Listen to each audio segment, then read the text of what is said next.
Speculation surfaced online that former couple Asia's superstar Catherine Bernardo and Supreme Idol Daniel Padilla reconciled. Catherine and Daniel, who were known as the Katniel Tandem, are among the most popular stars of their generation. For a decade, they had been doing projects together that boosted their career as a love team and individually. When their real-life relationship ended and the breakup was officially announced in November 2023, many of their fans were also heartbroken. After the Katniel breakup, the two Kapamilya stars did separate projects. Currently, Daniel Padilla is one of the stars of the Kapamilya primetime series Incognito, while it was recently announced that Catherine Bernardo will be one of the judges of the new season of Pilipinas Got Talent. For more than a year, the Katniel breakup issue has not gained any attention on social media.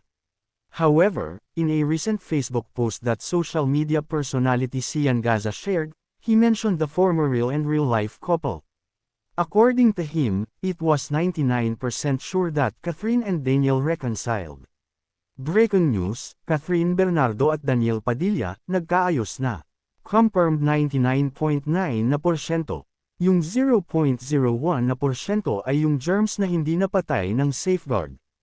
Atin-atin na lang muna at huwag na lang sana makakalabas hanggat kinukumpirma pa natin kung sila ba ay magjowa na ulit. Salamat. Please respect their privacy, the self-proclaimed pambansang Merits wrote. As of this writing, Catherine Bernardo and Daniel Padilla haven't spoken yet about their rumored reconciliation. However, amid this issue, the Facebook page Tita Longgam Atay Showbiz Short Stories shared a video with Mami Min Bernardo, Catherine's mom, who was asked to share her message with the fans of the actress. Huwag kayong masyadong maniwala sa mga fake news, Mami Min said, adding that fans should ask Tita Long. In the comment section of this post, many fans of the Asia's superstar that they will just indeed believe if it is from Mami Min. Kay Tita Min lanang tayo maniwala, haha, a fan commented.